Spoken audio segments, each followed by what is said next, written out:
You're tuned into the Writing Community Chat Show, the live streaming YouTube podcast that brings you the stories of authors, screenwriters, and more. Indie or established, this show's for the community, and we invite you to be a part of it. Head to thewritingcommunitychatshow.com for more info. The WCCS. Together as one, we get it done. Hello and welcome to the Writing Community Chat Show, Season 13.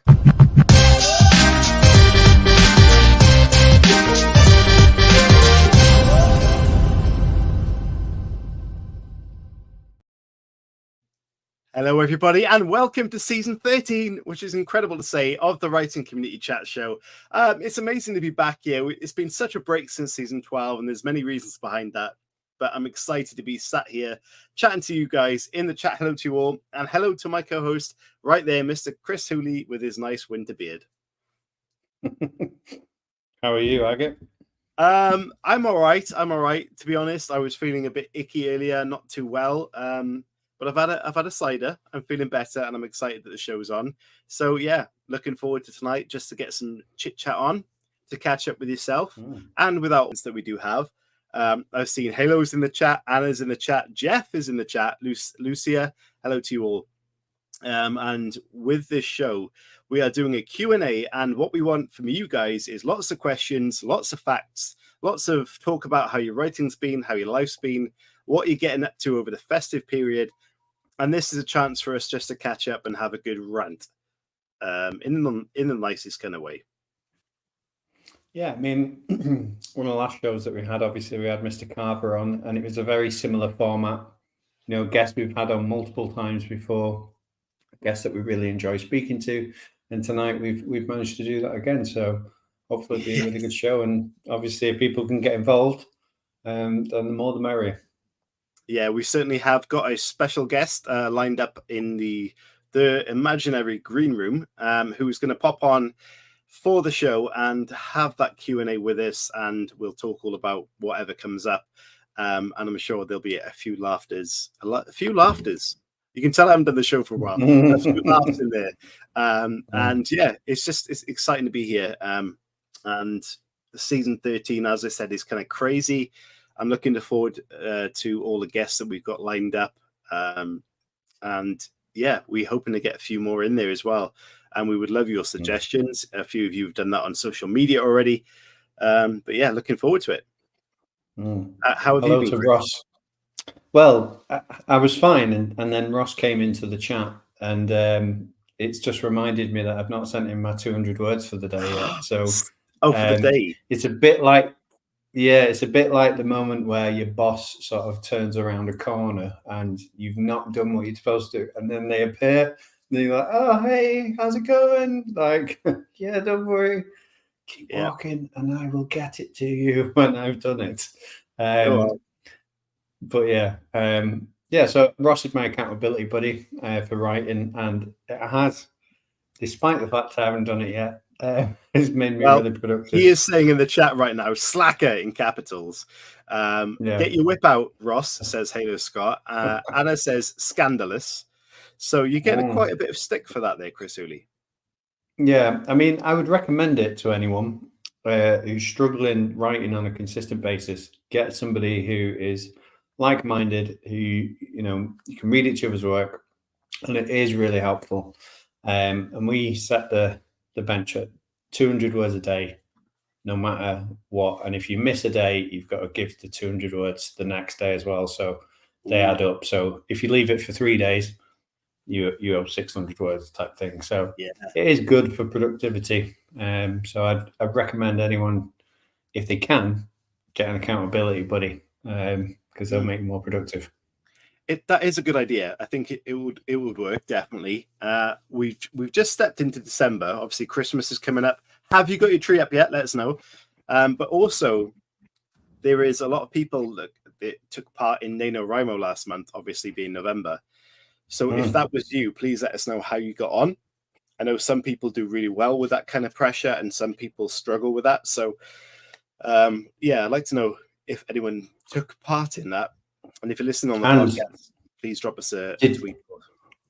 There's a few things I'm going to say there, because the Christmas tree thing, if you send the show a DM of your Christmas tree, we'll try and post them and look at people's trees, because I think that'll be quite fun. Yeah. But In that case, I'll also, open my Twitter. yeah, open the Twitter. If you've got your Christmas tree up, take a picture of it, send it to us. We'll have a little look at what your tree's all about. And yeah, the NaMoWriMo thing. Did you see the fact that it had been used for grooming? No. Yeah, I was going to mention it, but we haven't had a show. Well, yeah. NaMoWriMo got obviously so big, and the organisers behind it, it got so big so quickly that they couldn't manage like all the groups that everyone was in. And sinister, horrible people of the world decided that it was a very good platform to meet young writers. Wow. Yeah, and NaMoWriMo had to like distance themselves from the activities that had happened sort of under the umbrella of its organization. Obviously, they had nothing to do with it, but there was an opportunity there, and because it wasn't, they weren't able to manage it as well as they had hoped because it grew so quickly. Yeah, and it was Isn't that incredible? big scandal. Yeah.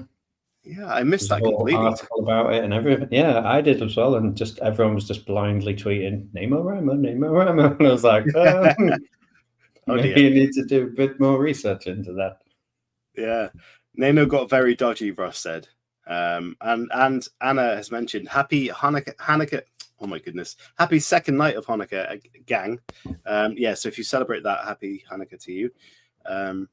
And yeah, that's surprising. I mean, I know people like to target things, whatever, but that going through NaNoWriMo, that seems very kind of like, I don't know, there must be, not I want to say easier ways to target people, but going through a writers group seems a bit odd.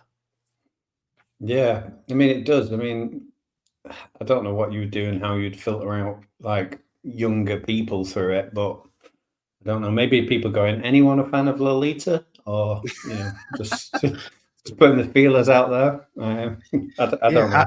Let us know, how would you target? Rap. No, don't let us know that. Yeah, do not do that. Halo says the same thing happened with music and internships. Yeah, I'm not surprised. Like Chris said, there's very weird, sinister people in the world. So don't be one of those people. Life lesson: don't be a dick. That's kind of how we approach things. So we've got a guest waiting in our green room. Chris Hooley, shall we bring that person on? Yeah, I mean, it's not just any guest. This is one of our favorite guests. She always brings so much energy and so much life to the show. And she always has great writing advice as well, because obviously she's a brilliant author, as well as a brilliant personality. So yeah, I'm really looking forward to having a chat with her. And it's unexpected because I haven't been checking my emails and my messages as frequently as I should. And it was like, oh, this person's on tonight. And I thought, oh, brilliant. Like, so yeah, it was so a nice surprise. It is a nice surprise.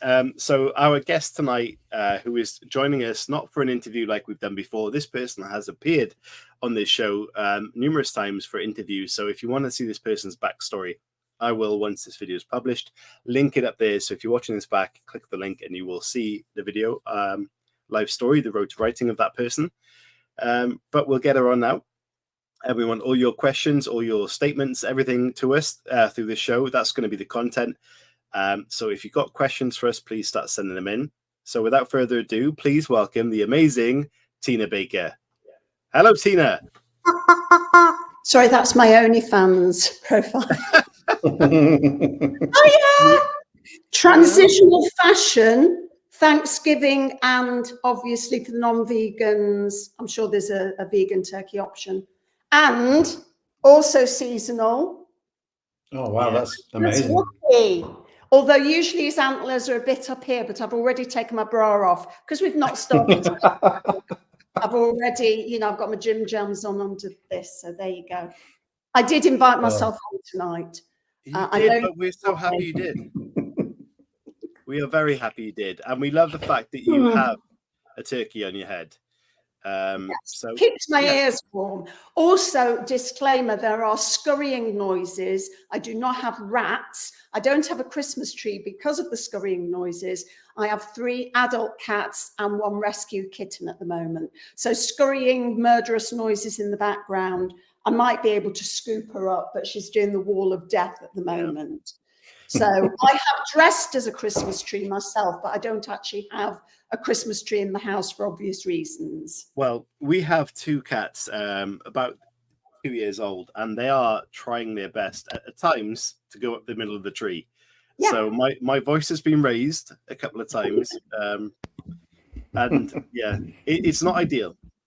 It's not ideal, but we love them anyway. I can never retire because of said rescue cat / rescue kitten, but I'm very happy. Is this a new adventure for yourself and Jeff? Are you both? Are you going to have a YouTube channel? No, I mean, channel, the Cat Rescuers. I have always done that. In fact, in my current book, Make Me Clean, there are 4 cats. There was a cat in the first one, Call Me Mummy. There's dogs in Nasty Little Cuts. There's dogs and cats in the next one. It's just that I like animals more than most people. Easier to get on with, and also they don't keep interrupting you generally when you're writing, apart from there are a few, you know, the cat's about to fall off something, or you know, murderous events between each other. But I love them. Well, I absolutely love them. Whenever I've got the laptop out, one of the cats always wants to sit and lie on the laptop because it's warm. Is kind of interrupting. It's warm. Oz does it on the Xbox, and Jeff, my husband, goes mad because he's a mad keen gamer. And it's wiped all the history and, you know, everything you're trying to record wiped. Yeah, hello to the amazing Jeff. I know you're watching. You sir, are a legend. Right, because he's having a fag, so he's yeah. I won't let him smoke in the house, so he's literally under an umbrella, you know. He did buy me a couple of beers at Harrogate this year, so I was very grateful for that. It was my first Harrogate this year. I was so excited. Oh my God, it's bloody expensive. But I was hosting one of these table dinner things, and it was like a murder mystery. And our table says, well, the mystery is who the hell this writer is. Anyway, we'd won them over by the end of the night, me and my Jeff. And yeah, it was lovely, wasn't it? It was incredible. Nice. So much fun. Jeff posted this comment or GIF, which clearly doesn't translate to YouTube because it's just 4 boxes. 3 boxes. Oh yeah, 3 boxes. Sorry, I'm good at maths. Yeah, so it was brilliant and it was expensive. However, Richard Osman put a tweet out with a free bar secret code. If you need a code. Yeah. You see, I don't drink, so you had mine, didn't you? I had most people. We were drinking. So we kept going back up and saying, "Is it still on?" Winking at them. They're like, "Yeah, it is." Wink back, and then they give us a free round. I was like, "This is wicked." Yeah, it was good, but I think there's a lot of FOMO about events, and I've not done that many. And as I say, you know, it's like I'm on my 3rd published book. It was my first Harrogate. You don't need to do them. And I like events where they do live streaming as well, because that's just opened it up. And, you know, the Society of Authors do a lot of Zoom stuff. That kept me going through lockdown. And I think now a lot of things you can watch online like this. So that's good if, you know, because it is, you know, you've got your travel, you've got your accommodation and the money to get into these events as well. So I never go unless I'm invited, unless it's on your show, in which case I just sit here every night waiting. And then suddenly another author dies in mysterious, tragic, yet necessary circumstances, and I'm on. Amazing. Yeah, we're looking forward to it this year. But you're right, things are expensive, but we talked before about the value.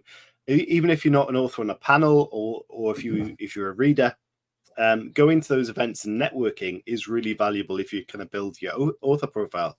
So yes, it can be expensive, but I would certainly recommend it if you kind of get that network connections up and going with publishers and readers and agents and everything. So it's definitely worth doing at least once. I would recommend spending the same amount of money on alcohol in your own home and then just joining in with us.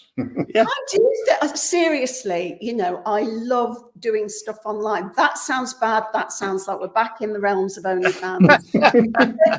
As a writer, and I now can say that sentence because it's been proven there are books. Well, yeah, there's 4 books there. You're so in your own head and you're so isolated.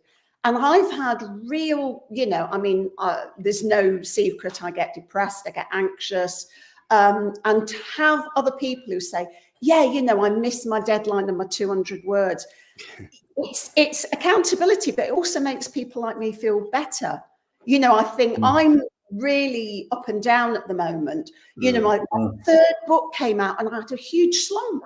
I had a real panic. This got me out of the panic.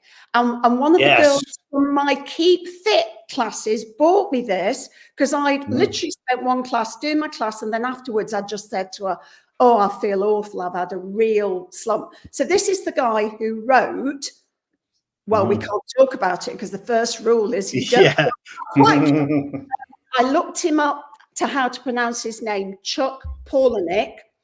He is like, if you imagine a sort of punk writer, he has written stories that when he's gone on stage and read his stories, and I've read that story now out loud, people have fainted and been sick. Fight Club, seriously, yeah. Fight Club wasn't a success, and that's quite good to know because you put all this stuff in the world. I, by any parameter, have done quite well, and I don't feel it at all. I had a #1 bestseller with my debut, but no bookshops were open. So, it's like, oh, what's the point? You fight, and I like doing the promotion stuff, but then you think, people think I'm this, and then they read my book and they go, oh my God, this is dark. So I write very differently to how I present myself. And then you think, I'm only me. All you can do is be yourself. Everybody's talking about authentic.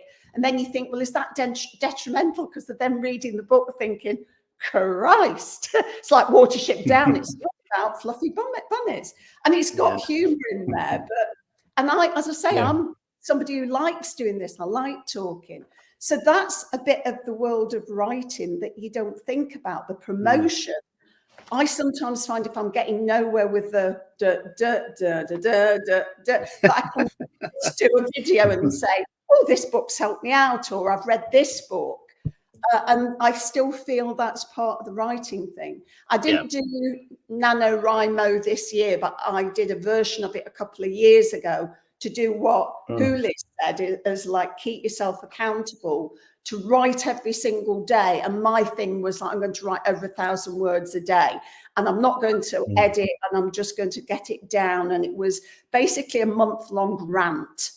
And I don't know if any of that will come useful, but it felt quite cathartic, and it did get me into the rhythm of writing. You might have seen Chris Hooley's hand go, yes, when you put Chuck's book up. Chris is a big fan of Chuck. We would love to get him on the show. I love him.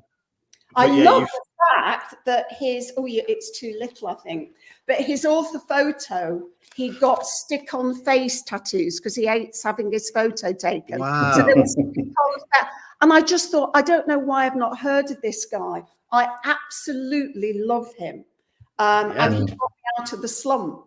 And it's the best book on writing, and I'm not on commission, since the Stephen King. Because it felt like people like me, they're not highfalutin professors. And I did a writing course, don't have to.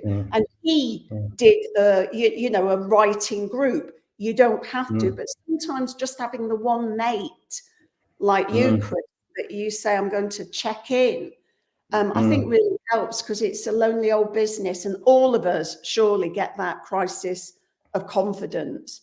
There's always somebody younger, prettier and thinner in any business. Somebody more. One of the things that Chuck talks about in that book, Tina, is writing for going on tour and going to promote and stuff, and having bits that you can almost read as a short story that are going to hook the reader in. Is that something that you've taken on board since reading the book and you've tried to incorporate now in your own work? Oh, good question, but no, because all the ones like stacked up at the minute were written before that book, and the one I'm working on at the minute is the one I'm having difficulty with, because I had a knockback, so it's not going to be like a Viper book. And the next one, so I've got 4 with Viper. The next one is the paperback's just out like a couple of weeks ago of Make Me Clean. The one at the far end, What We Did in the Storm, is next February. And my brain's a bit shredded because there's a whole book in with my agent that's not a thriller. So it's a bit more literary. So that's scary. And then the one I'm writing is a thriller, but it's not going to be a Viper book. So I'm that in between stools just feels very scary for me. The reading promotion, I managed to blank it out until I get on stage. And then somebody says, have you got, and I inevitably just read something that's got cats in, that's funny, or the very first bit. Because I write short chapters, it doesn't really matter. I've never read the end bit for obvious reasons, but I hate reading out loud. I can talk till the cows come home. I can answer questions and talk to people. But to read, it's straight back into school where my accent, well, not so much school because they all talk like me at school, but I can remember having to read stuff out at university and people made fun of the way I spoke. And I had to read a Sylvia Plath poem out, and it was the words, I am a miner, the light burns blue. And it's a poem about depression. I come from a pit town, so I thought, oh, it's a poem about a miner. So that has always stood with me, you know, the crushing, getting it all wrong, not being able to pronounce people's names or say words because I've only ever read them. So I've still got that bit of, and you know, and I do broadcasting, but there's still that bit of shame and fear when it's me reading something of my own. So perhaps practice a bit more. I'm making myself do TikToks at the minute, not the ones dancing around in my pants, that's a different thing, but like reading snippets, like you say, just to make sure I'm reading. There's a kitten just about to climb up me, so if I go, it's very sharp. Yeah. Have you ever, like, obviously Chuck says, like, it was one of his ambitions really to sort of have a visceral reaction from his audience when reading. And I feel like bloody brilliant, that whole thing about we classify literature sort of somewhere up there, but when you're writing horror or sex or crime or thriller, it's somewhere down there because it hits you in the gut. And Katrina Ward, one of my favorite writers who writes horror, says that anything that makes you feel viscerally, you're, well, particularly British people, I don't know if it's the same with the American audience, but there's a bit, oh, Mr. Darcy, I can't possibly, you know, have anything groinage or in my stomach that makes me feel that I want to be sick. So yeah, I really get in there as a writer. I want to make you feel. And that bit for me, it's so funny you say that bit in his book, it's, yeah, I love that. And I think what evokes a strong emotion in you as a reader is because the writer had that strong emotion. I mean, not everything that's happened in my books has happened to me, but the feeling behind that or a version thereof has. And that's the bits I think are the best. Nice. Excellent. I like books that make you think as well, but I like to feel more than think. I realise as this is going on, I need to, it's just, I'm saying really important things. Really don't stress. This is a fun show. Halo's got a question for us because I want you guys to send us some questions in, facts, talk about your life, anything like that. Just get involved. This is not like your normal show. Just send us stuff. We'll talk about it. Oh, look at the cat. So this is, sorry, I do want questions. How do you keep a rescue kitten alive at 4 weeks old? You feed it every 2 hours. Is it him or her? Oh my God. There was some confusion. She is a she now, but we were told she was a boy because there was a bit of dried on poo. Seriously, this is the vet.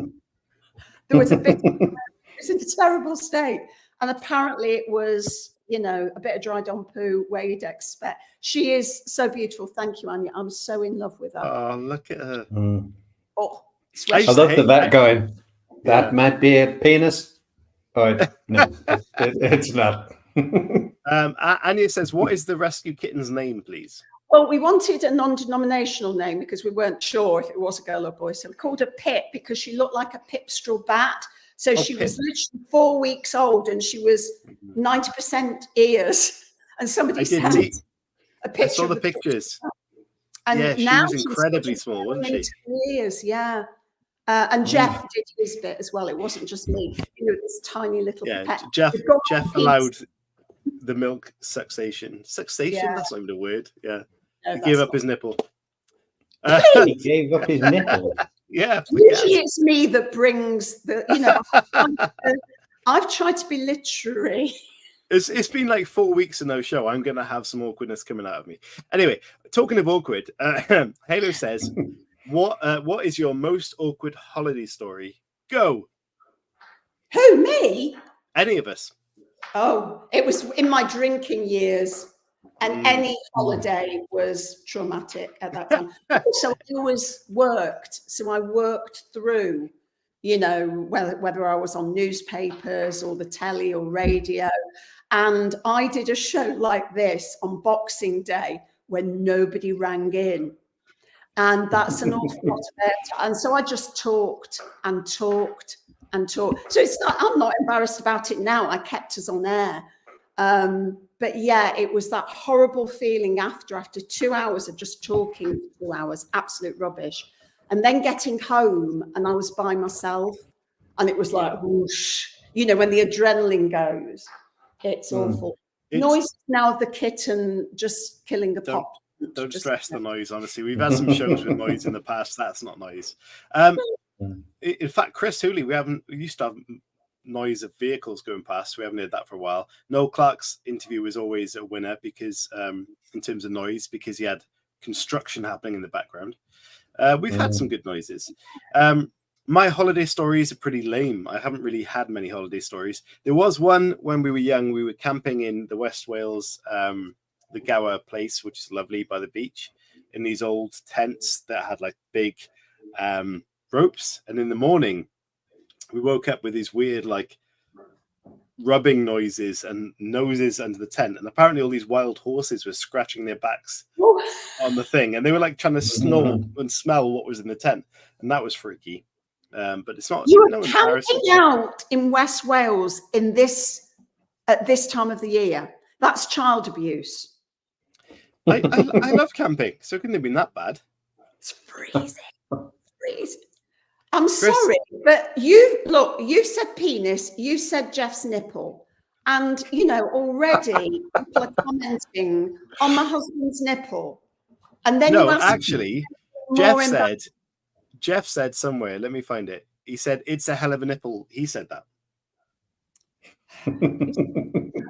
He's still outside freezing his bits off. He probably isn't us. However, he is outside freezing his bits off, but he's got probably more perky nipples now, but he is dedicated to watching the show, which is what we love. Thank you, Jeff. You, sir, are a legend, and you always will be. We have a Christmas tree on the post. Right, let me get this up. Share the screen of the Twitter. Sorry, I can't call it Twitter. It's not that anymore. This is Anya. Thank you so much for your Christmas tree picture. Oh, look! Is that a real dog? That is Anya's dog. Chris, do you remember Anya's dog's name? Because I can't remember. Oh, look, Anya. She's gonna kill us for not remembering. Yeah, she will kill us. So hang on a minute. She's literally hung on the tree. No, it's not a real dog, Tina. It is clearly a picture of the dog in a big kind of outfit hanging on a tree. You say that. I just had to ascertain. I think that is brilliant. Igloo. Of course it is Igloo. There you go. Thank you, Anya. Sorry we forgot. I love him, her, them. Them. Igloo is... Anya, what are the pronouns of your igloo, please? Jeff says love with lots of E's. Thanks, Jeff. Yeah, lovely tree. Thanks for the first tree coming in. I think we should give Anya a prize of some sort at some stage. Oh, get rid of that. I'm sending you my Interesting tree. presents. How do I do that? Because I did I did a Christmas party, which was for book bloggers recently. I was in a full tree costume, and I thought, walking home, this can go horribly wrong if someone like Igloo came along and mistook me for an actual tree. and urinated. Yes, and I was in a chip shop in Birmingham at 1 a.m, where everybody just assumed I was literally off my nipples. And I wasn't. I don't drink. We were just having chips at 1 a.m, as you do. And there was nearly a fight. And I just thought, I'm reliving my youth. Birmingham sort of is quite near where I grew up. And I did a couple of years for the BBC at Pebble Mill. Oh, I loved it. People get really huggy at Christmas. I wish they were huggy all the year round. But in Britain, it requires quite a few pints. But I'm not that normally. Well, when you met me at Harrogate, you literally leapt on my back. So it was very much a huggy moment there. I was so excited. I know. I get overexcitable and then marry people. But yeah. Right, hang on a minute. We're gonna have to go back to this. We're gonna have to go back to the Christmas tree because there's some comments come in that I don't quite understand. So we're gonna have to take this with a bit more inspection. So go back to Anya's tree, which is there. Yeah. And the question, not question. Halo says, "Oh my God, very interesting presents." And she said the corpse's clothes remind me of Vajazzle. Well, I know about what a vajazzle is, if you need that explaining. No, I am aware of what a vajazzle is, but what corpse's clothes are we looking at? I can't see them. The corpse's clothes? Yeah. I can't see a corpse. Perhaps a corpse is buried beneath the tree. Yeah, but then how can she see it if we cannot see it? Yeah. I don't understand. I don't understand that. Have you been on the magic mushrooms? Well, Halo's been on many journeys. I think it's the tree itself as a corpse, like a. I think we're overthinking this. I think the person who asked the questions needs to clarify the question. I'm being the. Hang on. Anya says, I'm talking about a separate story. Those presents are not under the tree, so we missed something there. Oh, a separate story. Oh. Involving a corpse. The woman had been a counselling client of my dad's, and the clothes were like sweatshirts with horses and bedazzles on them. Yeah. My sister at the 11th time cried. Have I missed something here? Yeah, I think it was part of a thread, like on Twitter before that we're not necessarily involved in. But I do know what you mean. Like I've got a very subtle Christmas jumper with my Wookiee. It's not bedazzled or bejazzled. You know me, I'm usually more sequins is more. But, I wasn't confirmed as a guest despite offering myself up 7 hours ago until I'd got my gym jams on. And I thought, however, I did not see your messages. And when I saw them, I replied instantly, Tina. Okay. But I did volunteer quite a lot. And we love the fact you're here because you're part of our show in a weird way. In a weird way? No, like it's not true. weird, but like, we consider you part of the show, which is great. I love you, Barbara. Shut up. Oh, God. Right, guys, come on, give us some questions. Our awkward holiday. Chris, did you say an answer to that question? No, he didn't. No, I haven't got one, really. I mean, if I go back to Christmas, like stories, probably the best one. It's also not.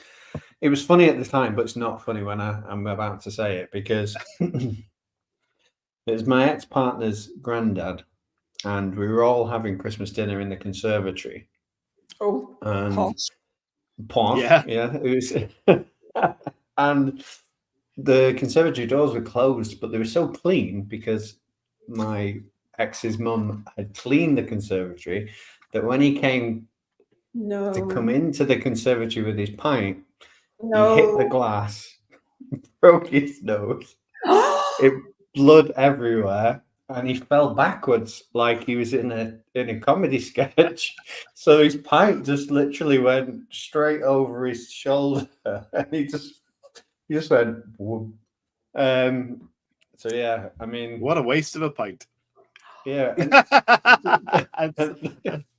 The worst sorry. thing was that nobody moved to help him because they'd all just got the dinner in front of them, so they were like, do I move to help the elderly person, or do I eat the Christmas dinner that I've been waiting hours for? So yeah, that's good. Cruel. It wasn't good, but it was good. cruel. We got a question from Anya, but before that question, I want to read Jeff's question, which was, who is Tina's favourite husband? My current husband, my Jeff, obviously. Is the correct answer. He's sitting outside, smoking, freezing. But yes. Jeff's having a ball out there, I can tell you. Yeah. Anna says, thank you, Anna. Most annoying holiday movie. Oh. All the ones on Netflix at the minute, where I'm a mere publisher, but I live in a mansion, or I'm a / writer, but I live in a castle. All those girls going back home, the city girl going back home, and then the sort of the local yokel learning her to enjoy the simpler things in life, like his dick. Though no. And this time last year, I'd just come out of a hospital with one lung because one lung collapsed, and I had to watch all of them. And I think despite that, I was on your show. I think this time last year, a bit later, that we talked for about 3 hours one Christmas Eve. And again, I overshared at every opportunity. No. I'm going to go with a much simpler answer and say Jingle All the Way, because as a kid, I thought it was an amazing film with Arnold Schwarzenegger and the idea of the getting the toy and everything. But I've watched it since as an adult, and it's rubbish. It's terrible. So I'm going to go with that. Oh, well, for me, it's Jingle All the Way. I don't like that film. That's just what I've said, mate. Oh, sorry. What you just said. You can deck the halls. Deck the halls. I don't like deck the halls. Deck the halls. Yeah. Okay. Have you seen Bad Santa? I've watched Mystic River, which is in that ilk as well, where I love all of that. Virgin River, sorry. Well, there's not many virgins in it. And actually, it's all about mood, isn't it? Because Christmas is a very dark time of the year for me personally, anniversary of various deaths and stuff. And I just don't get on with it. But, I can get into the mood. We can watch Elf. And I think it's because I don't drink anymore. I think I've learned to cope with it. Because if it's forced jollity, I can't be doing with it. If I'm acting the fool, I don't mind. But that whole Christmas party frenetic season, London goes insane. Everybody's come for day trips. And I feel that it's a lot of expense. We don't have kids. I wanted kids. Call me mummies about somebody who steals a kid at Christmas. Nasty Little Cuts is a husband and wife fighting to death the night before Christmas. Who amongst us does not want to stave in my husband's head with a pan around Christmas? So we try and take all the pressure out of it by not doing a traditional dinner and not necessarily watching all the Christmas movies. And as I say, we can't really have a tree with all the cats. But try and make the best of it. Just take the pressure off, whatever that looks like for you. So, I think that's a bit. I was going to say, Chris, I think that's a really valuable point that Tina's made there, because Christmas, I think, for a lot of people is a very, very difficult time, because the messages that we get fed from the TV, it's all family, and this is the perfect family, and this is what your Christmas should look like, and this is our advert for this year, and if you're not like this, you're going to feel alienated. I think it's good that you've got people obviously like Tina talking about how, you know, how they break those sort of ideals and have their own Christmas, what Christmas means to you, and I think that's a really important thing that people should take away, is don't necessarily be sold that false narrative. Do what Christmas is to you and enjoy that. Yeah, definitely. Go on, you were going to ask a question. Yeah, it's based on that, which was Tina mentioned not usual Christmas kind of meal and stuff. So what is your, as Chris mentioned, do your Christmas your way? What is your way Christmas meal? I like a curry. Oh, yes. You know what I mean? Like a nice warming curry. I have done, you know, Christmas meals in the past, obviously. There's one earlier. I love this. Can you remember the year that I did carols and you had to guess? Yes.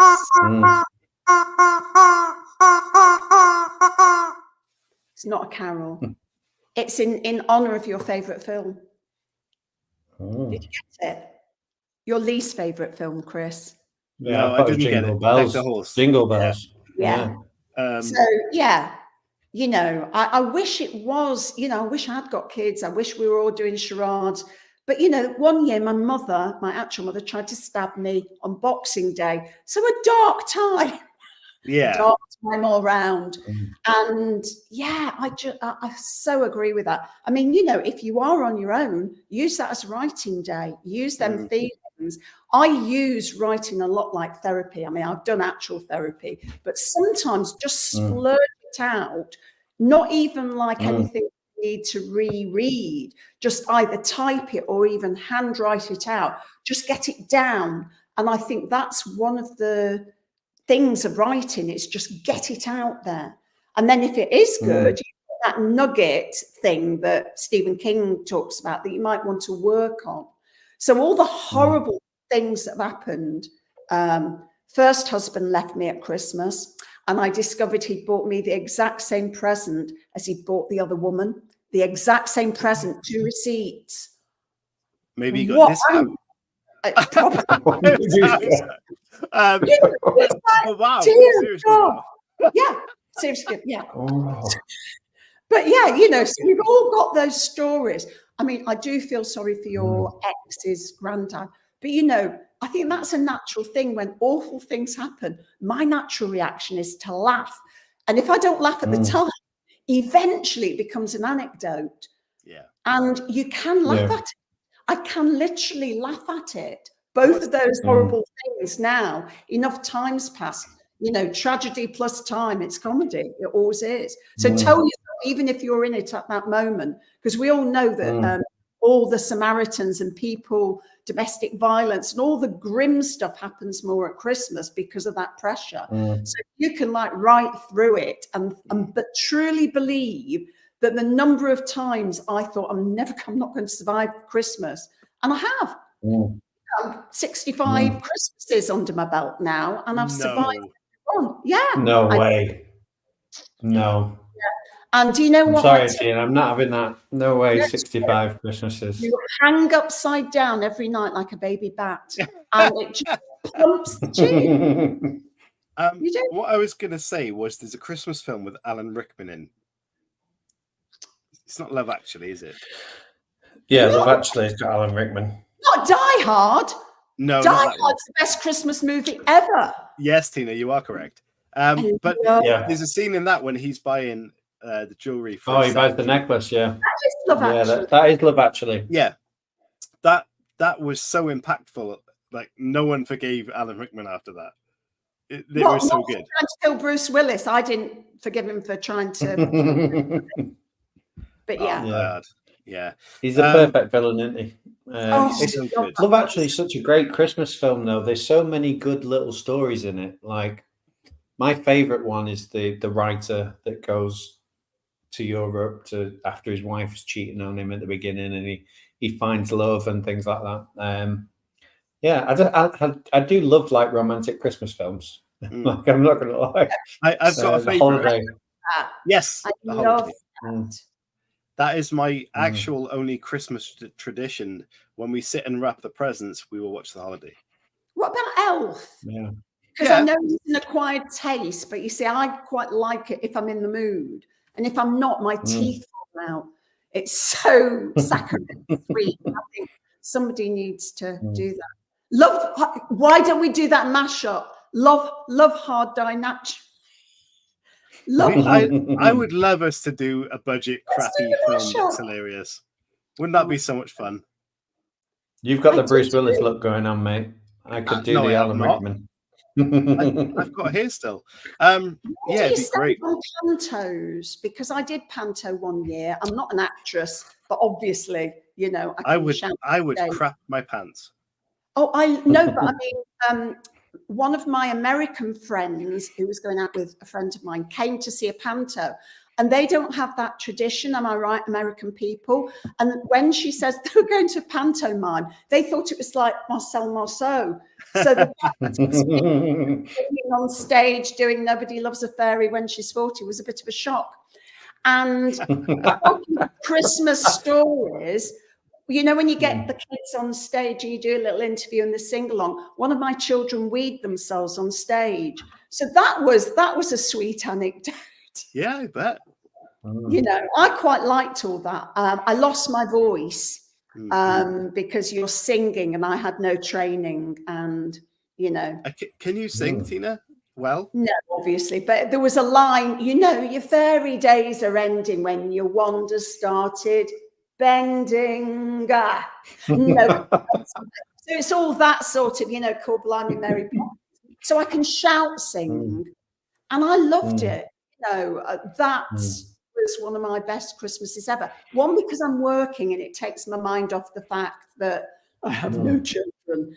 But also you get to be around the kids and it's like you're doing the razzmatazz and you sort of have to. It's like doing this show, it just raises my spirits. You know, if you're down, I suggest watching the show with a turkey on your head. I mean, yeah. What else could you do? Not to like. Let's have a look at the comments. I missed a few. Ross has got a brilliant one. Once went carol singing with a mate. We were 14, and a woman used a fire extinguisher with us, so we stopped. I mean, how bad was the singing, Ross? Do you want to come on the show and sing to us, and we can decide whether to virtually fire extinguish you or not? Let us know. Yeah, and we can sing with the chicken if you're shy. Does anyone want to come and sing with the chicken? We will make that happen. What else is there? Die Hard Christmas film, yes. Sorry. Halo said about the extinguisher. Did she spray you or hit you with it? I hope she sprayed them with it. She sprayed, but also, isn't that dangerous if you inhale that? I don't know. Any Italian people? Because Lucia says Christmas meal. Ooh. Capelletti. Is that how to say that? With broth? That's a rather delicious actor that you just I'm in. What should you do with the broth then? I just marinate him lightly. Gremlins. Ross said it was a bad Christmas film. Yes, Gremlins. I like it. Yeah, no, he said it was a bad Christmas film. Jeff was offended and said Gremlins love, and I agree. I love Gremlins. What about you guys?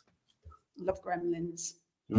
Yeah, it's a great film. I'm gonna spoil the mood a little bit and talk about a game that I bought today.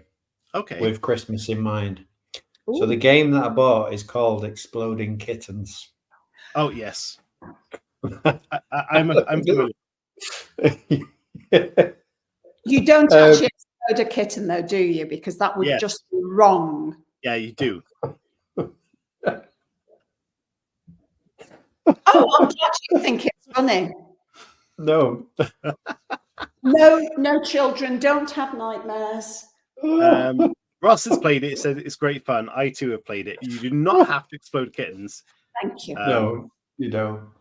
I think the idea, it's a card game that you play with your family, and if you get you can play it between, I think it was like 2 and 20 players or something. But if you get a kitten that is an exploding kitten card, you're out of the game. And obviously, the more you play the game, the higher the rate of you potentially getting the exploding kitten card comes into the mix. But yeah, Christmas games at Christmas. I was thinking today, I thought, there's going to be that moment after Christmas between Boxing Day and New Year's where you kind of sat around not knowing what to do.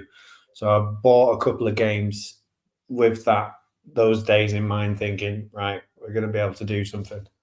Have you seen? Paid 40 quid, right, for this game, which is not the Exploding Kittens one. This is a separate one, and it's called Hot Dog versus something else. And have you seen it on TikTok? We've bought that too. You've literally got to flip the hot dog in the air and land it. Oh, it just Tina, it looks like you're flipping wobbly dildos to land upright. Yeah. Oh, I'm in. Yeah. Yeah. But basically, that's what it looks like. They were setting fire to a dog because of the animal cruelty that was advocated. Yeah, we bought that too, Chris, this year, and I can't wait to get that on the go. It'd be funny. Yeah. But it's come from because my daughter's obsessed with flipping bottles, and there's load of people that do that. So you're trying to land the bottle. So they've created a game where you get a sausage and something else, and you flip it, and it's got a sticky bottom, and it lands upright. You get a point or something. I don't know, but it looks all kinds of wrong. Okay. Yeah, I'd love to see Tina and Jeff play that game, to be honest. Oh, I think we could definitely do that. Can we request that for a Christmas video? Because it'll be brilliant. Yes. In pajamas. Cards Against Humanity is fantastic. I have not yet. That was what I was trying to think of with our 90-year-old. It was a friend's mother who got the card Bukkake, and I said, for God's sake, don't Google it. And like a number. What is that? There's a children's version now. There is a parental version of Cards Against Humanity, which I have not played the extension packs, which have like Harry Potter and all sorts of things yet, but I'm sure I will get a chance to. Going back to, I need to apologize to Ross about the Gremlins. He said, no, I didn't. He was saying he loved it, I think. He just shouted Gremlins, which must mean love. And Anna says Gremlins are love. So I take it back. Sorry, Ross. I didn't mean to put you in the wrong thing. Dominion is also good, apparently. Did the cat do a somersault? I don't know what the cat's doing at the minute. We've mentioned so, the word Gremlins. Do you have a game that you do not like to play? Because for me, Monopoly is a no-go. No, you can't keep... I've not done it for years, but... Charades I quite like. Oh dear. We've got beef with Ross.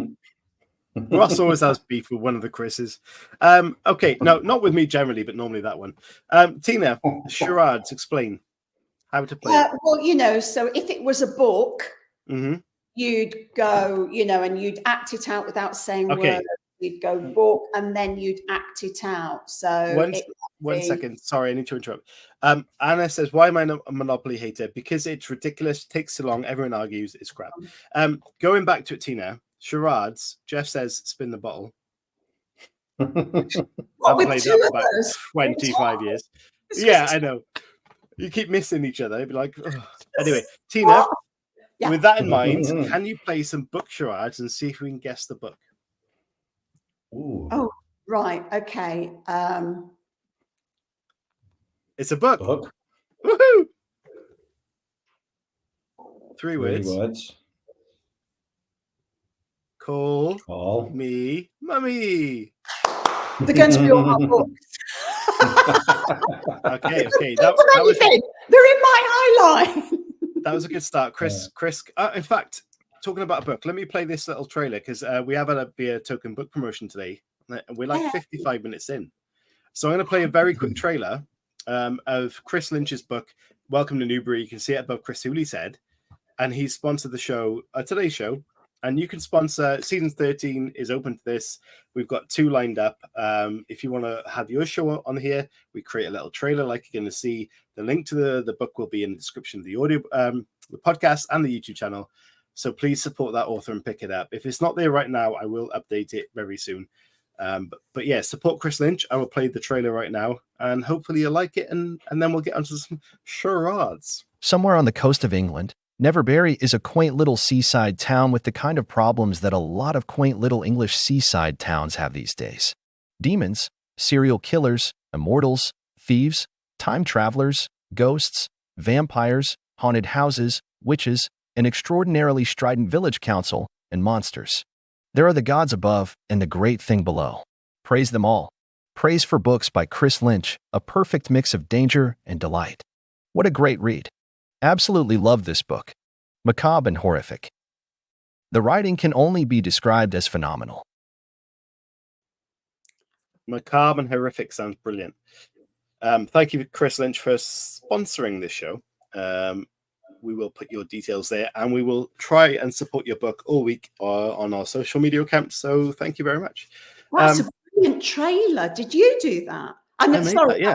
outside. Did you do that? But that's Yeah, I'm surprised. Did you do that? Come on, Aga. It's great.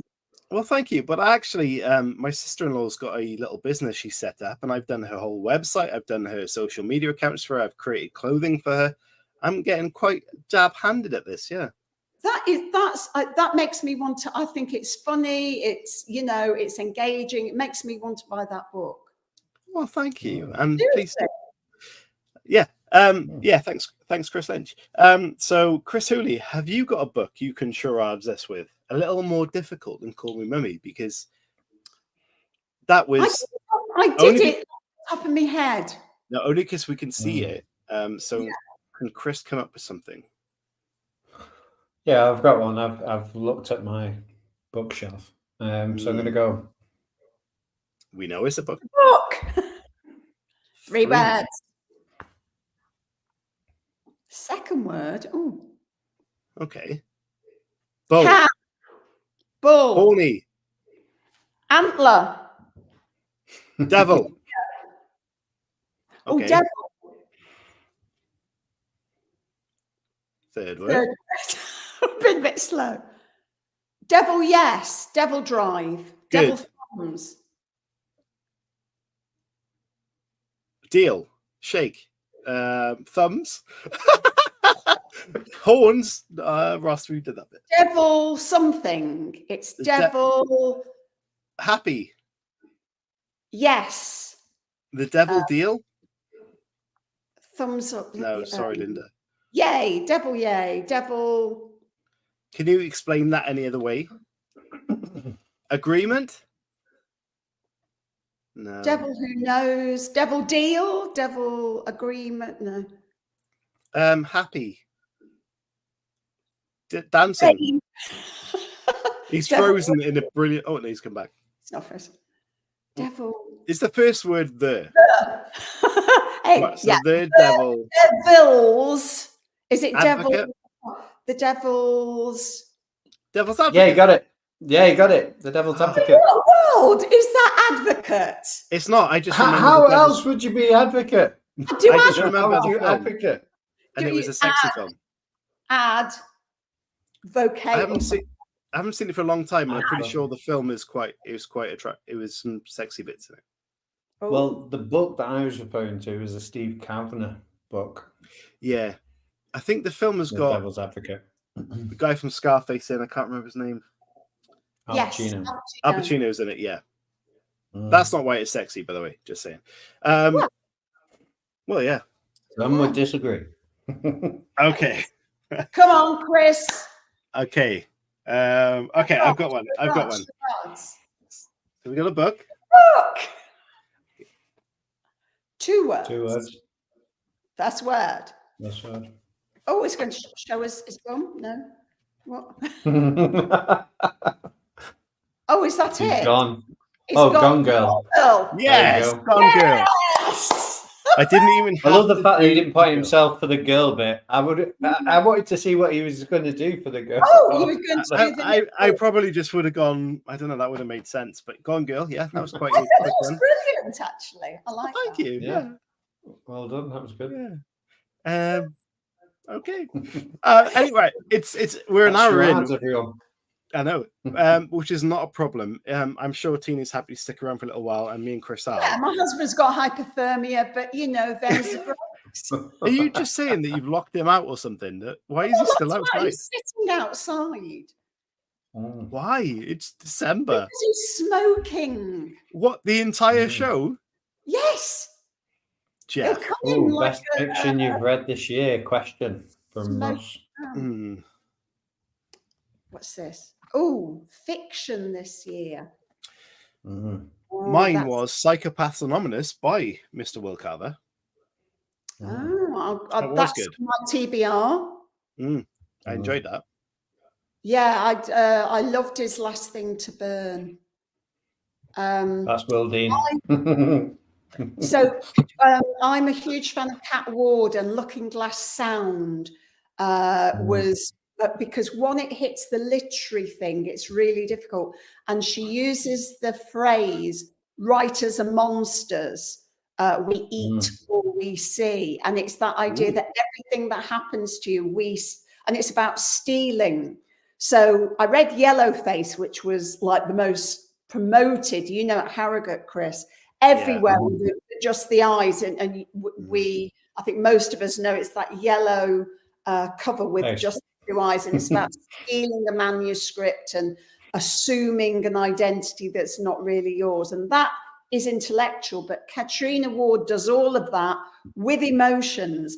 And some of the scenes are truly chilling, if you like your horror in a way that's not like ordinary horror. So horror often falls into gothic horror or just tick box serial killer horror or whatever. She does everything.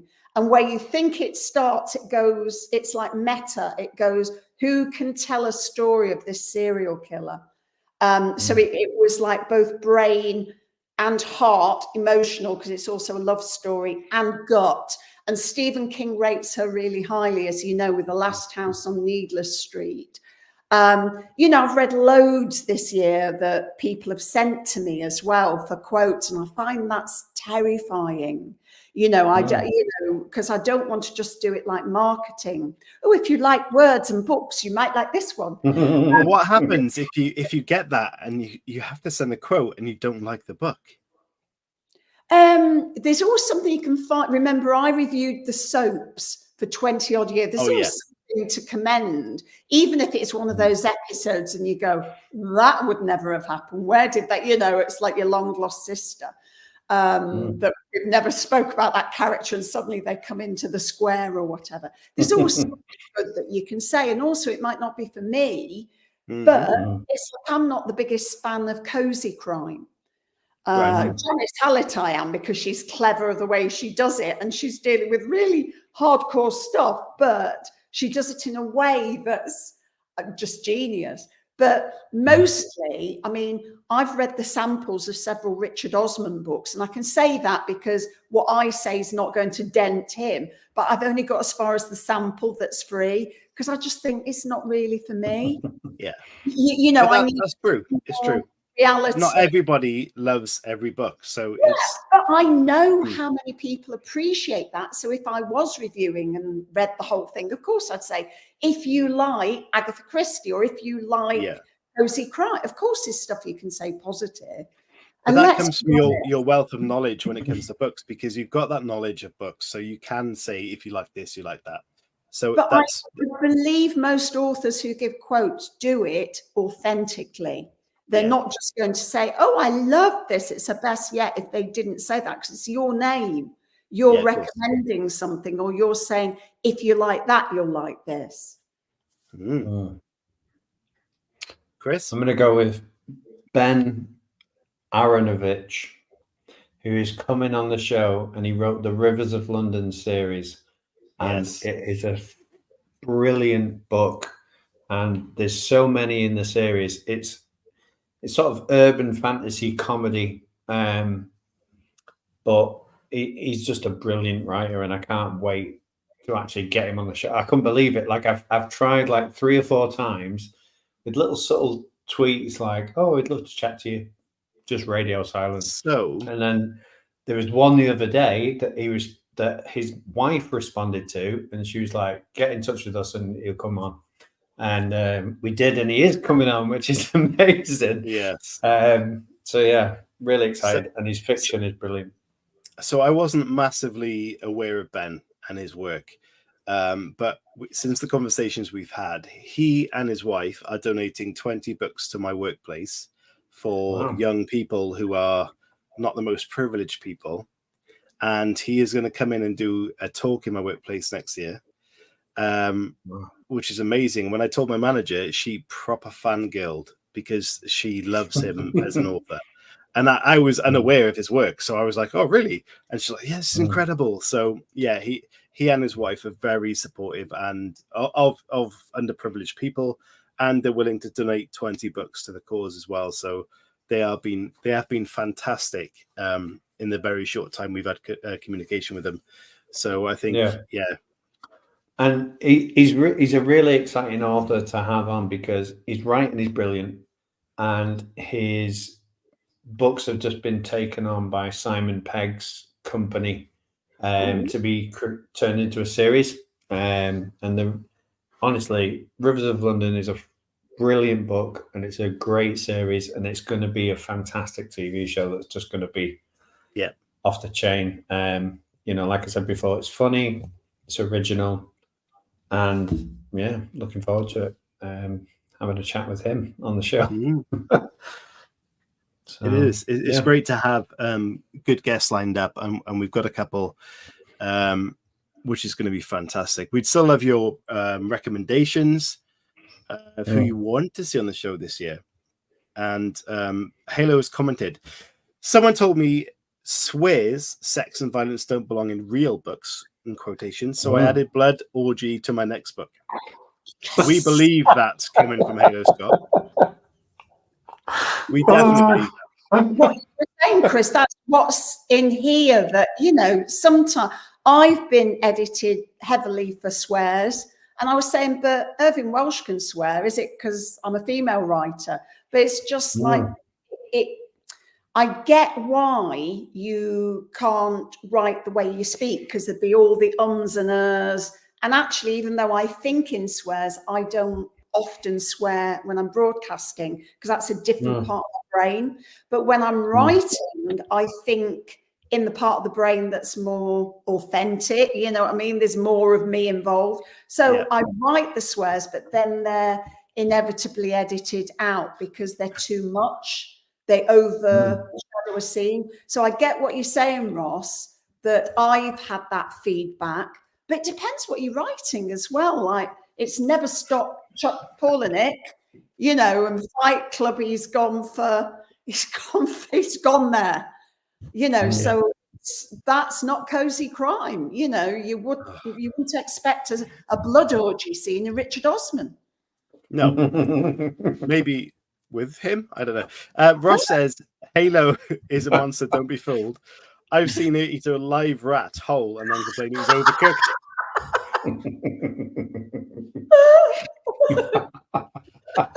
Brilliant. Oh god. But yeah, I mean, lean into what you like you said before, Tina, about your emotions at Christmas and things like that. Lean into them, because that's where the best fiction's gonna come from. And going back to Chuck, nobody asked for a Fight Club. Like, nobody wanted it. It didn't do well in its initial sort of sales and things like that, like you said before. But then it took off because there's clearly a need for it. And I think if you write from the gut, even if your fiction doesn't take off straight away, there could be a moment in time when, bang, everyone picks it up and it becomes a cult classic, as Chuck has been referred to multiple times. So yeah, do it. Let's go from the gut. To get discouraged, I think loads of us struggle with the imposter syndrome, and as I say, it doesn't matter how well you do, it's like that one's not done as well, or this year I wasn't in supermarkets and I felt gutted.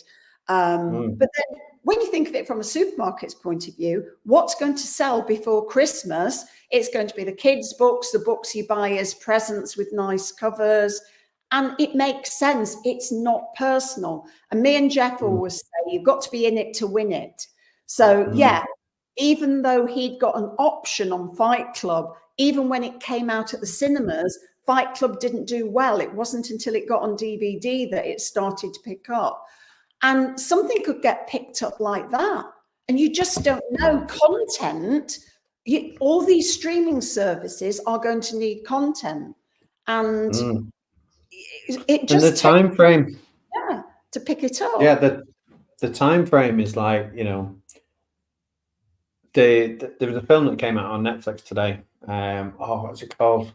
It's got Julia Roberts in it. Oh, can't wait for that. Yes, I know the one you mean. It's just, we're watching it tomorrow night. Oh, what's it called? It's something about something anyway. Someone will tell me in the chat. But anyway, that book came out like 5 years ago. And obviously now it's probably going to have a new lease of life with the Netflix series and stuff. Yeah. But what people don't realize, obviously, is this author, I was looking into it before, he's had like 3 or 4 books before this. Leave the World Behind. That's the one. You know, he's had 2 books before it that I was looking on Amazon, and they were in the sort of like multiple hundreds for reviews.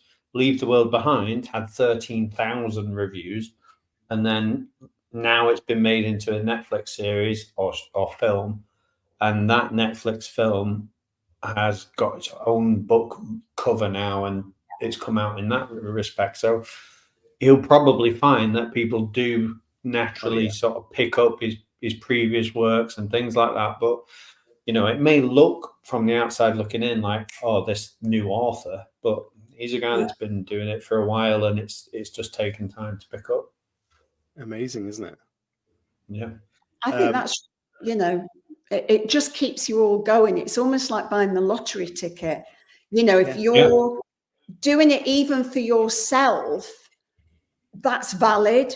You don't need to publish. That's the other thing that I think is mind-blowing. It's like you can write for yourself, you can write for your friends, you can write any form of flash fiction or NaNoWriMo or, you know, any genre you like, and it doesn't have to be the same thing twice. It's like if you're enjoying the process of writing or enjoying, you know, getting better at something or just learning as you go, that's all valid. It doesn't have to be a book deal, or, you know, there's always somebody in the news that's got, you know, multi-million pounds from writing, and the rest of us are going, really? Really? But that's most of us. Most of us are in the same sort of boat, just doing the best we can with writing the best we can at the moment, given life, given everything else, earning a living, kids, cats. Yeah. My tip for that would be, I was going to say, my tip would be write as though your name is not going to be on the front and nobody's ever going to know it's you. Ooh. Because if you write like that, then you'll really get to the juice, I suppose. Yeah, you take the self-consciousness out of it. Yeah. Yeah. It took my mum and dad dying before I gave myself permission to write what I wanted. I know that sounds daft, but, you know, I was a journalist sort of writing for, you know, the publications. But yeah, it's like to give yourself permission to just go there, just write whatever. It's really strange because I was never destined to be a writer. It was when my granddad passed that I started writing, and we've heard that story on the show a couple of times. It seems to be Death sparks creation in people, and I don't know why. Maybe it's a subconscious level of wanting to leave something behind or expressing creativity. I don't know what the reason is, but it's definitely something I relate to, and we've heard on the show at least twice. Very interesting. And then that's something positive, as you say. It's like creativity coming from something that's quite difficult for most of us, unless we've killed them ourselves. Depends how creative you were with the murder.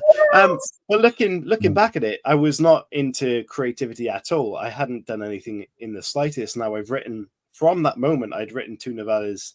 I've done the screenplay since we started this show, and I've got into the whole creation of stuff. And as I mentioned earlier, created someone's website and clothing and all those things. And that all came from that moment. And it was never on the cards before that. So it's very strange what can happen in someone's life to suddenly spark creativity. It's very odd. Just going back to talking about Christmas being a tough time for people, Anna says, listen, if I leaned into my emotions around the holidays, there would be significantly more dead bodies. Thanks, Anna. We'll make sure that you're happy. And it's Honor. I do forget. She's going to kill me now. So we're going to look at a couple of Christmas trees, not from the public, but from me and Chris. So, Tina, which Chris would you like to see? Which Chris's tree do you want to see first? Oh, here we go. Maybe you should show both and then say which Chris is which tree belongs to which Chris. My ambition to have a threesome. So put them both up. Stick them both up. Stick them both up. I'm gonna have to do some magic here. So Chris, have a chat. Okay, so while we're doing that, let's all sing Jingle bells, jingle bells, jingle all the way. Oh, that's nice. Oh, what fun it is to ride on a one-horse open sleigh. Is it dashing through the snow on a one-horse open sleigh? Over fields we go, laughing all the way. Get the fuck. Oh, they knew how to write lyrics then. Oh God, no. Oh, God. Ross in the comments, I can't show them because I don't have the privilege to. Well, he just said get the fire extinguisher.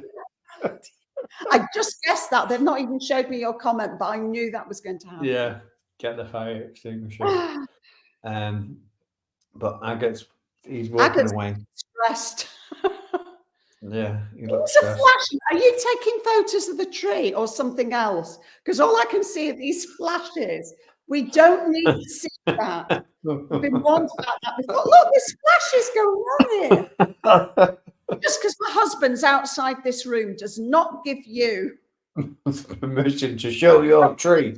Your erect tree. How dare you? But does it have a little fairy on the top? That's the question. A star or a fairy on the top. Tomorrow morning in my Keep Fit class, because I'm still, filling airtime now, I'm going to get them to do a balanced star, and they've got to hold it and twinkle their arms standing on one leg, just in case the electricity goes out, and they need to entertain the people who've come round. Lots of cool, lots of obliques. And when they're sat down, if they do this sort of motion, you can call it the agate. Tina. What? Are we now finally getting it? We've only, gone over half an hour. I finally got it out. No, Tina, if another issue. Do you stream or record your workouts? Do I what?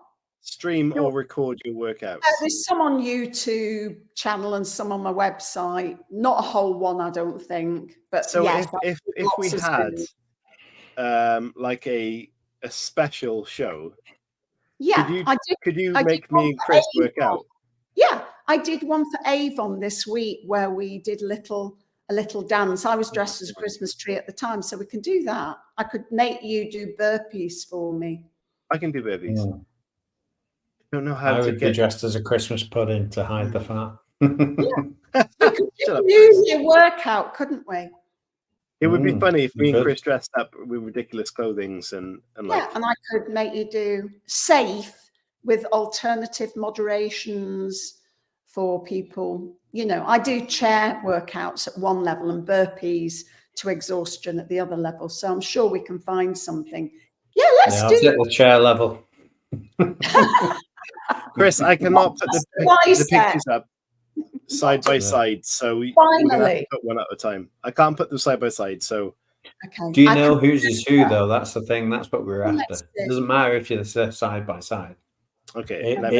As long as it hides who's who, and we can guess. Okay, I'll put the first tree up. I'm such a child. So sorry. What do you think? Okay, It's just tree. a wall. Oh, I like that. That is very creative. That's a tree after my own heart. Lots of colours. That's my favourite. I'm not going to You say. haven't seen the other one. Also, now that's you my have favourite. you have It's the best. Willy Wonkery. Yeah, you have I've the got best tree review I've ever heard. Timothy.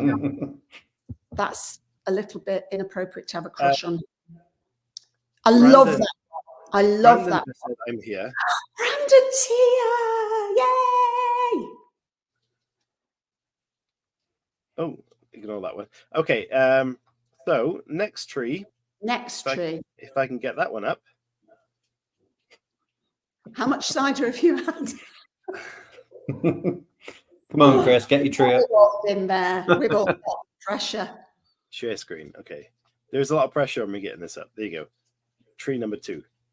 Tree number 2. Tree number 2 gets extra points because I think there's an animal in front of it. It does just look like a black hole, but I think that's agates. There are 2 animals there. Well, there's a little thing in the background as well. Is that real? Yeah. I believe that's agates. Ferret? It's a ferret with a hat on. It's not a ferret. Looks like a ferret with a hat on. It looks like a ferret with a hat on. So we know that's yours because you're the only one who knows what's in that picture.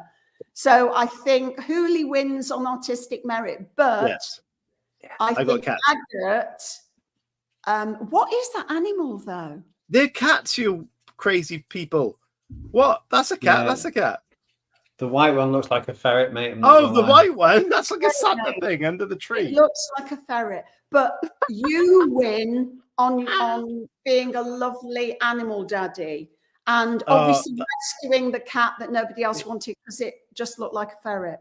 It wasn't by choice. It's not looks like a ferret. It looks like a cat. Right. What I want to do is try and show you. I can't show you, but there's a golden dinosaur on top of the tree. Ross just called it exactly how it is. Ross said, "That's that." No, further up. You put that's a lot of light. That's agates. That's a lot of light. That's agates, and the first one is Paige. No chance Hooley did that. Yeah, it's exactly right, Ross. On that, I do think. Yeah. Brandon just arrived and said agate can't get it up. No, I'd only expect that of Brandon arriving late to the party and then slagging us off, quite frankly. you know him well. Why have you got a Santa ferret? My books. I think I foolishly on one of your shows says, yeah, I'll send it anywhere. 30 quid down, send him a book to Canada and America and did he review? I don't know. Oh, he's probably Brandon fire with it, isn't he? Yeah, he's keeping the house warm. Your book. Yes. Do you know we'll all be doing that in the end? That's my favorite. American. I arrive when I want. Yeah, and invade when you want as well. Britain were just as bad as that in the day, I can see. But there you go. Who's Ed McDonald? Oh, we love Ed McDonald. That is Kat's partner. And tragically, they've invited Jeff to go out with Dan Malakin and Ed McDonald next week in London City. So there's going to be carnage. I think they're going to break my boy. I really do. So Dan Malakin wrote Box. He writes sort of quite high tech because his actual job, I'm probably explaining it wrong, is like cyber security. And Ed McDonald writes fantasy and is also a literal swordsman. And not many men can say that, but I've seen him with his broadsword. Wave his sword around. It's a mighty sword he has. I love the fact that Jeff is becoming like a celebrity in the writing world. It's amazing. Well, it's outrageous, quite frankly. He's done about 3 reviews of books I've got mainly, and now people are inviting him to places. And honestly, when we left Harrogate, like my sister and her husband came for one day and stuff, and Jeff was there at the time. Like everyone spoke about Jeff. I know. I know. But me and Tina were working our asses off. Jeff was having a party. Jeff was And they all buying talked about beer Jeff. for everybody, and everybody Yeah. loves Jeff. They do. Hey, I got a question for you, chat. If me, Tina, Chris, and Jeff had a TV show, let us know what that TV show would be about. Mm. And remember, we are going to be doing the workout version at some point. I hope we The can make chair that happen. workout. And we have to dress up like chair maybe tennis players from like the 80s, or with the white little shorts and stuff. Oh, please. Oh, please. Perhaps little sweatbands, Yep. leg warmers, light. Absolutely. Oh, yes. Git gabbing. What does that mean? I know he loves the word git, which is an insult in Britain, apparently. Not really. Oh, I love the word git. Yeah, he loves I it. It's affectionate. Really? Yeah, I use it affectionately. I know Brandon's not using it affectionately, but I choose to take it. Your jibes just come off of me like water off a duck's.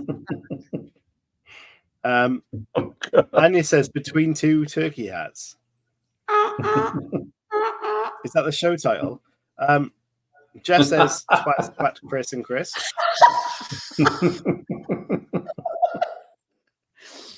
Yeah, probably. Yeah, it's not a bad title. I don't think that would go on mainstream TV though with those words. I'd watch it. Yeah, I would. You would, wouldn't you? Brandon says, Tina, you're lucky I love you. Oh, I remember this time last year, and we talked to Brandon in his car because he was on his way to work or something. It was early morning and we bonded. I remember those days when the community liked me. The community loves you, Tina. Yeah, I just turned up. As do we.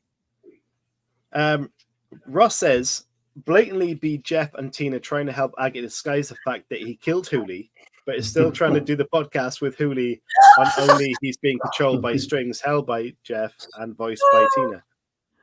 Yeah, So you'll be a dead ventriloquist doll, basically, Chris. Yeah.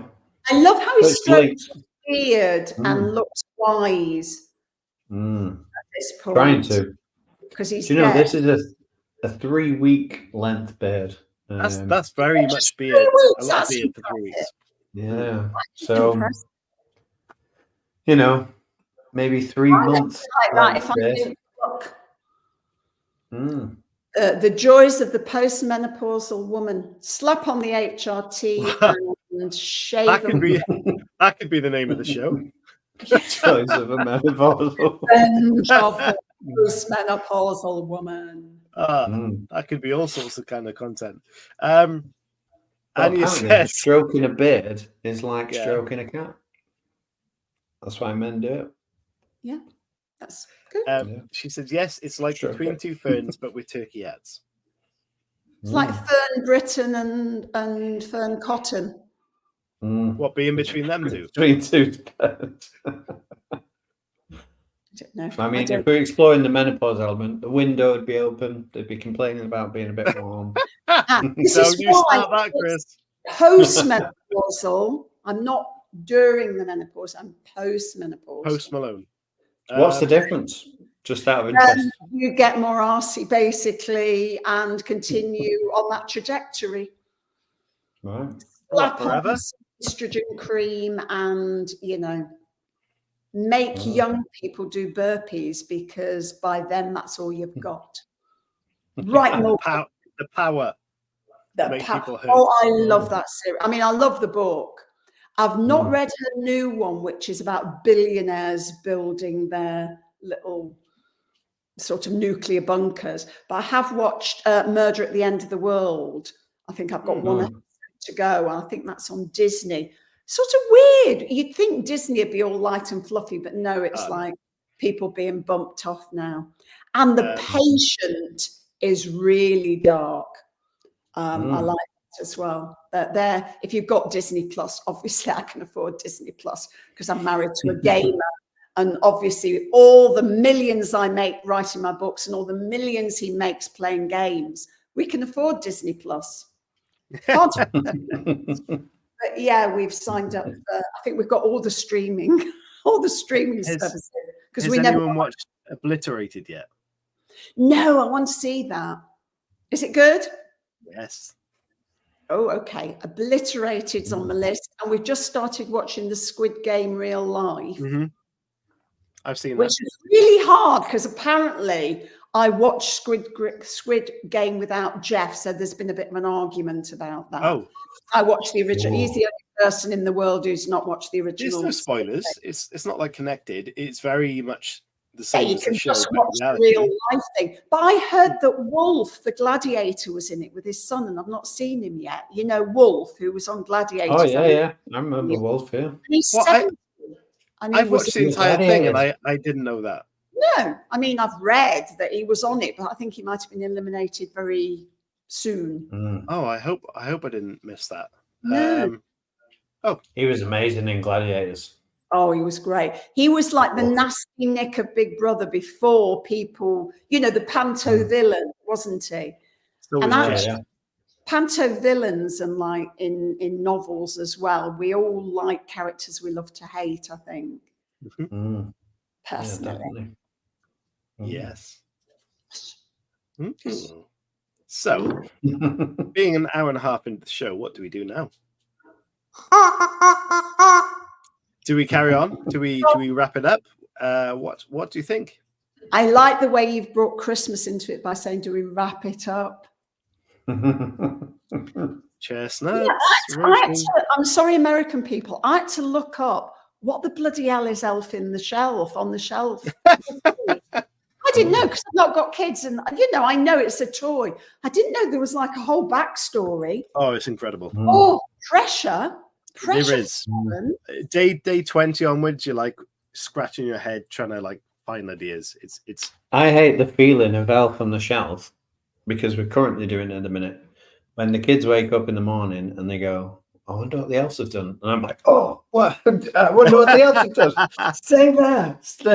Then have to have a word in case children are watching. Pray God they're not. Yeah. No, you they have shouldn't to be. have a word with the elf because you're not allowed to touch them, are you? Oh, No, you can't because they lose power. And do you know what I like about this year's series of Elf on the Shelf? There's a bad elf.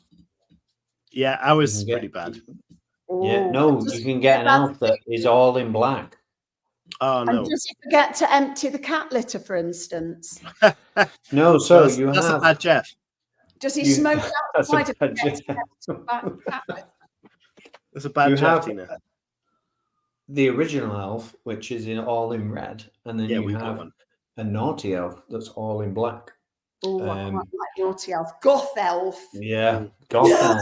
If your kids haven't been great, you can bring out naughty elf, and yeah, he's good fun. Is it just a way to control young people? Oh yeah. Yeah. Oh, I'm going to get one. Terrified. I'm going to get one for Jeff, and we might get a taser as well. And when he's not done his task, I think that'd make a good episode. Yeah. Do you know what you should do? What, taser and Jeff? Taser and Jeff. Do you know what I think it'd be great, Aga? An adult-only elf sort of narrative. An elf like Elf on the Shelf, but for adults. Yeah, but you write that because that's your nugget. Not an agate, a nugget of an idea. That's a brilliant idea. A dark Elf on the Shelf that just murders people. I said it was red. Sorry, it's green. Aren't they red and green? Yeah. Well, it's Christmassy colours. I mean, Santa was originally green, right? Yeah, apparently. But also, don't they have the kittens in Iceland? My bucket list is to go to Iceland Noir, you know, the Iceland festival, and they've got these kitten cat things, and you've got to buy new clothes for children or the cats kill you. What? You know, like the different things around the world. What kind of cats have they got? Cheetahs? No, it's like, you know, they're models of cats. Right. It's a bit Wicker Man, if you ask me. Yeah, it was very even the Santa story around the world. There's stories of Santa in certain countries where if you're naughty, Santa will put you in a sack and take you away. Well, Krampus, right? Yeah. Mm, Yeah. Yeah. I'm quite liking that. Yeah. yeah. Well, there was a Christmas song on earlier, and it's a very famous Christmas song. I can't remember which one it was, but he sings about Driving home for Christmas. no, it's Who sings? Bing Crosby. Yeah. Your hearts will be glowing. He sings a song like that. Anyway, there's one section of this. When you're sleeping, is it that No. one? Which is always a bit creepy. The most wonderful time of the world, right? It's the most wonderful time of the year, not the world. Yeah. Right. So that song, Yeah. there's a section of that song where he talks about we'll be telling scary ghost stories. And I went, what? Is it like a whole Christmas tradition that we've just forgotten about in the world? Yeah, I Victorians. think you might be right, yeah. Isn't it more New Year? No, but that's I not thought, Christmas. no, I thought it was Christmas Eve. Oh, Yeah, okay. Christmas Eve of the telling of the ghost stories. Okay. Because that's when you've got like Dickens with the Christmas Carol all set on Christmas Eve, and I think ghosts. Right. and the Woman in Black, they're all telling ghost stories on Christmas Eve, and he I think says that may have been the tradition. it wasn't Bill Crosby, it was Andy Williams. He says there'll be parties for hosting, marshmallows for toasting, and caroling out in the snow. There'll be scary ghost stories and tales of the glories of Christmas long ago. Mm-hmm. Is that your segue into the fact that we're going to tell ghost stories on our Christmas party this year? No, but I never associated Christmas with ghost stories. It's like I'd like to. I love horror. Well, let's do it. Let's tell ghost stories this Christmas. Well, when we do our Christmas party, whenever that we might do that, because we haven't planned it yet, we will have to look up Christmas ghost stories and see what happens. Okie dokie. Unless anyone's got any more stories or any more questions or anything else, we shall start wrapping this up. What are you doing, Chris? I just noticed I was quite blurry. Yeah, you are.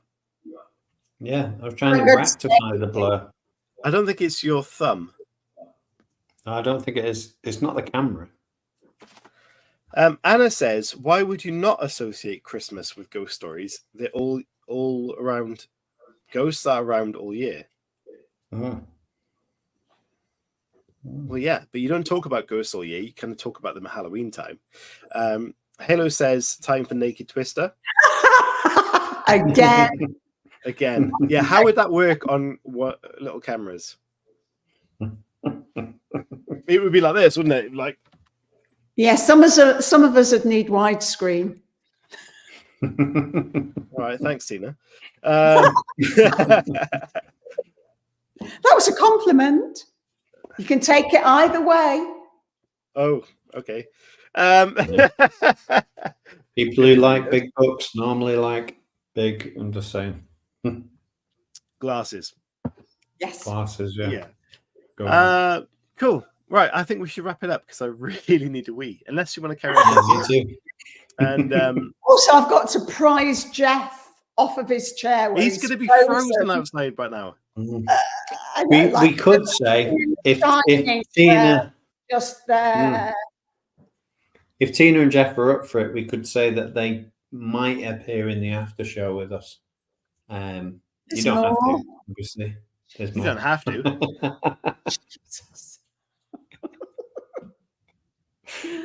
But yeah, if you want to, it might be there. Me and Aga are going to do it because we're here. Yes. As it's the starting of season 13, it's normally reserved for our patrons. However, we will open this up into our chat show Twitter groups. So if you're in the Twitter group and you want to join the after show, pop on the link and you can come and chat to us. And you can appear on our visual side. Do we just stay here then? Do I have to do anything technical? We will send you a new link, Tina. Okay. And if Jeff wants to attend from outside in the freezer, he's welcome to. Okay. Yeah, and it won't be recorded, so it won't go anywhere. So it's a proper after show. That's a lie. It does No, it's normally go. not. It does normally go on Patreon. I'm pretty sure that this is where me and Hmm. Brandon talk for like 3 hours. I'm It might pretty be. sure. So it will be recorded, but only for Patreon. It won't be on YouTube, so don't stress. So there you go. Thank you to everybody. Sorry for the big break in the seasons. The podcast listeners, thank you. I know you've still been listening over the season. You've done amazing to keep up that support. We are gaining closer to our YouTube partnership official, which is we're about 500 hours away, which seems a lot, but we said that last milestone and it kind of went real quick. So if you want to keep listening, that would be amazing. And thank you for bearing with us over that break and still listening to and watching shows. So thank you so much. Please support Chris Lynch and his book, Welcome to Never Bury. Sounds fantastic. Please pick it up. And Tina, you are an absolute legend of the show. We love you to bits, and we love Jeff to bits as well. Thank you so much for joining us. Thank you. Yeah. And obviously support the authors that support the show by coming on the show and go and pick up Tina's books because you will not regret them. And Tina, before we go, where can people buy your books if they are so inclined? They're on the Amazons, they're on local bookshops.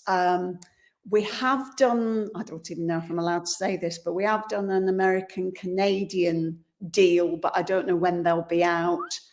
Exclusive. Come on in, Jeffrey. Poor Jeff. Yeah, he'll be here for the after party, I imagine, briefly.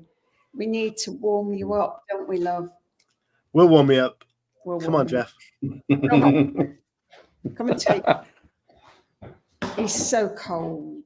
Oh no. Come and say hello. This is Can't what you believe she locked you out. Hi party. guys. Hi, It's Jeff. not cold out there. Show all. Well, not with that coat on, it's not. Much fun, honestly. Look, you've heard of Darth Maul. That's Darth Hapeth. I said Daft Deaf. childline.